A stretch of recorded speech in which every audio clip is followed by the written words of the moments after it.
Mariing kinondena ni Senator Raffy Tulfo ang talamak at patuloy na operasyon ng tinaguriang 555 scheme sa iba't ibang kumpanya sa bansa. Sa pagdinig ng Senate Committee on Labor, Employment and Human Resources Development, binigyang diin ng chairman ng komite na dapat nang wakasan ang itinuturing niyang illegal na work scheme na nangbibiktima sa mga ordinaryong manggagawa. Sa ilalim ng sistemang 555, inaalis ang isang empleyado pagdating ng ikalimang buwan o bago pa man ito maging regular. Ito ay upang hindi makakuha ng kaukulang benepisyo at muling ire-rehire sa loob ng panibago na namang 5 buwan.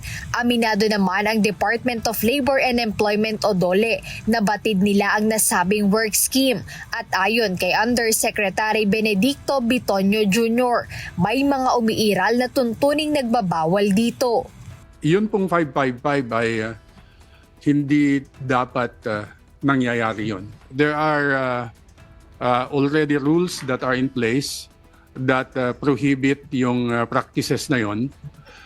Pero kung nangyayari po ay ang unang intervention po ng Department of Labor and Employment, kung nandoon pa po sila ay inspection. Pwede pong makita yon sa inspection. Pangalawa po, kung wala na po sila doon, pwede po silang tumakbo sa aming SENA, yung single entry approach, para naman makapagsilbi kami sa kanila through conciliation and mediation po. At kung wala pong settlement doon, ay pwede po silang maghabla dito po sa National Labor Relations Commission. Sa kabila ng paliwanag ng ahensya, kinwestiyon pa rin ni Senator Tulfo ang tila pagbubulag-bulagan ng mga labor inspector sa mga paglabag ng mga kumpanya. Ang problema kasi sa inyong taga-DOLE, hindi ka nag-inspect. Kung mag-inspect man kayo, nakatakip yung mata nyo. Sinasabi ko na ito ilang beses, paglabas ng compound, may bitbit ng envelope. Bilang tugon, sinabi ni Undersecretary Bitonio na magsasagawa sila ng mga follow-up inspection upang muling suriin ang assessment sa mga establishmento. Nakahanda rin aniya ang ahensya na magsagawa ng administrative action laban sa mga inspektor na hindi gumagawa ng kanilang tungkulin.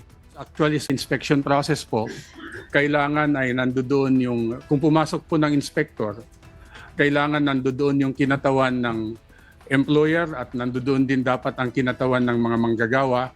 At kung kinakailangan silang mag-interview, kailangan din silang umikot dito sa establishment. Yun po yung proseso.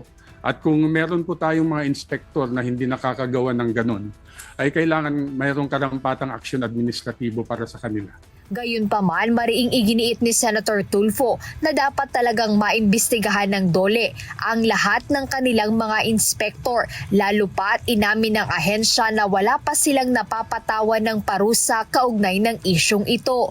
Dahil dito naniniwala ang senador na panahon na upang may masampulan, maparusahan o tuluyang masibak sa trabaho, lalo na kung mapatutunayang nakikipagsabwatan ang mga ito sa mga kumpanyang may mga paglabag sa batas.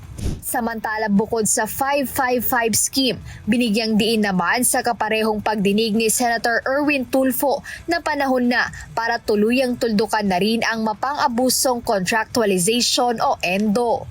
Oras na para wakasan ang sistemang mapang-abuso at kilalanin ang halaga ng bawat uri ng manggagawa. Whether they are fighting against the unjust ENDO system or rightful permanent position, or asking to be seen and protected under the Magna Carta of informal economy, our goal is one and the same: disenteng trabaho, tamang benepisyo at makatarungang pamumuhay para sa bawat Pilipino. Jedne Resina, UNTV News and Rescue. Diyos ang aming sandigan, serbisyo publiko ang aming pinahahalagahan.